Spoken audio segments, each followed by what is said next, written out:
I recently made a video where I talked about the possibility that Russia might attack NATO and why they might want to do that. But there was one thing that I didn't discuss in that video, and that was the question of timing. When can this happen? How much time does Europe have? And this is, of course, a very important part of the equation, and there are different timeframes being suggested by different people. So let's talk about it. In my video, I said that a war between Russia and NATO is a bigger possibility than many people think. And I also said that the purpose of that war, from a Russian perspective, would be to cause NATO to break up by making some kind of aggression that would trigger Article 5, but where a number of NATO countries then would not actually come and help. And this would cause NATO to collapse because what keeps NATO together is the trust that the countries are there for each other. And if it then turns out that the alliance doesn't work in times of need, then that would cause irreparable damage to NATO, and nobody would trust the others anymore. And of course, the most important country in this discussion is the United States, because the US is by far the biggest military power in NATO. And we are seeing right now some worrying signs that the Americans are unwilling or unable to play that important role in European security going forward. So it would not be unreasonable for Russia to think that if the United States is willing to give up their support for Ukraine, then maybe the same could happen for other European countries that are members of NATO.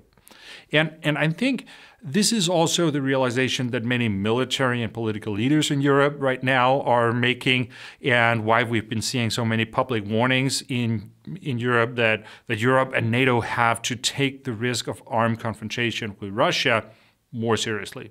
But one of the interesting things is that they've mentioned very different timeframes. So, for example, the German defense minister has talked about a time frame of 5 to 8 years. Others have said 3 to 5 years. The Danish military intelligence actually, in their latest threat assessment, they talk about 2 years as a potential time frame. So we have very different estimates, and the reality is, of course, that it's impossible to say for sure when these things might happen, because it's not exact science. It's an estimate. So I think that rather than getting caught up in discussions about whether it's 2 years or 3 years or 5 years or 8 years, the important message is just that it's pretty soon, because we're talking about defense procurement. It takes a lot of time. There's a lot of European countries that are learning right now that it's easy to make the cuts. It's easy to get rid of military capabilities when you want to save money, but it takes a long time to rebuild those capabilities when you need them again. So even if we assume the 8-year time frame, then that still means that the European countries are in a hurry, because it's really limited how many new capabilities you can build and get operational in the armed forces in 8 years. But there is one aspect that I think is important, because there is an interesting discussion to be had about the assumptions going into this. And most importantly, why is it that all these estimates begin at least a couple of years into the future? Because they all do that. Like, no matter if you take 2 years or 8 years, they all have that thing in common, that it's not today. So what is it that they assume is the case today? That means that there is not a threat right here, right now, but that might change so that the threat will suddenly be there in the future.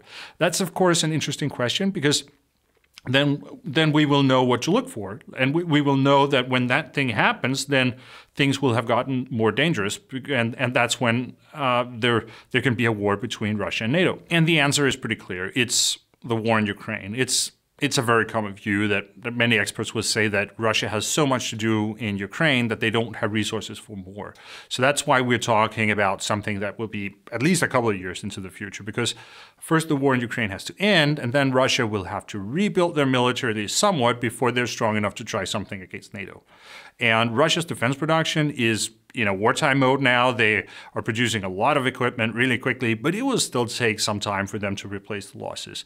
So I guess we can call this the sequential scenario. Like, first Russia has the war in Ukraine, and then when that is finished, they can start another war. And that is then the time when we might see a Russian challenge of NATO's Article 5. But actually, I think this way of looking at it has a couple of problems. First, it means that the dangerous event to look for, after which a NATO-Russia war is a possibility, that is actually that the war in Ukraine ends. So that's a paradox, that somehow peace in Ukraine is bad for the security of the rest of Europe. I think that would be an absurd conclusion. War always carries the risk of escalation, and it would be a good thing for the security situation just in general if the war in Ukraine ends. So I think there is a paradox built into that assumption that things will happen in a sequential way and that the war in Ukraine will have to end before Russia could be a threat to NATO. But more importantly, from a practical point of view, I must also say that I'm not convinced that things will necessarily have to happen like that. That Russia's war against Ukraine has to end before we can see a challenge of NATO's Article 5. Because I think it's also possible to see how Russia could use that as a way to improve their position in Ukraine while the war is still going on. So I guess we could call this the simultaneous scenario then. And whether this makes sense for Russia will to a large extent depend on what happens in the United States. In the coming year, we have the election, and if Donald Trump wins in November and it becomes clear that the United States will not support Ukraine anymore, then we will be in a situation where it's up to the Europeans to provide almost all the assistance that Ukraine needs. And that means that most of Europe's defense production will go to Ukraine. And this is the situation where I'm saying that it could make sense for Russia to try to make that challenge to NATO and see if they can get that final wedge in between the United States and the European NATO countries. Because that might force the European countries to prioritize their own defense. And it would mean that the European countries would have to stop sending all those products from their defense production to Ukraine. So it would be about creating that dilemma where the European politicians would have to choose between supporting Ukraine or standing up for NATO. And faced with that dilemma, the European countries would have to prioritize their own security. So that's what I'm talking about here. It's not about Russia starting a long war against a bunch of European countries, but I am talking about some kind of aggression that would force the European countries to redirect their resources away from Ukraine. So my point with all this is that I think it's important that we don't give ourselves too much false comfort by buying into that sequential scenario. Because while I do think it is right that Russia does not have the resources to fight two big wars at the same time, then that would also not be their reason for doing it. Because the reason for doing it would be exactly the opposite, that they're struggling so much with the resources for that one war in Ukraine that they would be willing to take a risk to limit the resources that would be available for Ukraine in the war. So we can say that there are these two scenarios, a sequential one and a simultaneous one. And whether we look at things from one way or the other way, it will mean a lot for how we understand the current situation, how urgent we think the situation is.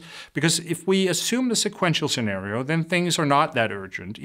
It's serious. It may require some action, but it's not something that will happen tomorrow because there will be a warning time. The war in Ukraine will have to end before this threat can really materialize.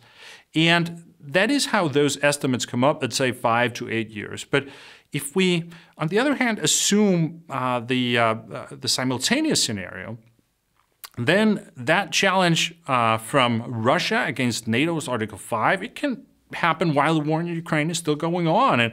And we can't really expect that there will be much warning time. And that's, of course, a much more uncomfortable way to look at it. And I'm, of course, not saying that this is definitely going to happen because that's not how things work in military analysis.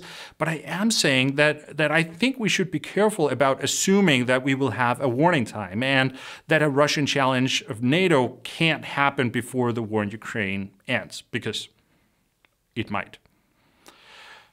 Okay, I will end it here. If you found the video helpful or informative, then please give it a like and also subscribe to the channel and click the bell icon to get notifications when I upload new videos. Thank you very much for watching, and I will see you again next time.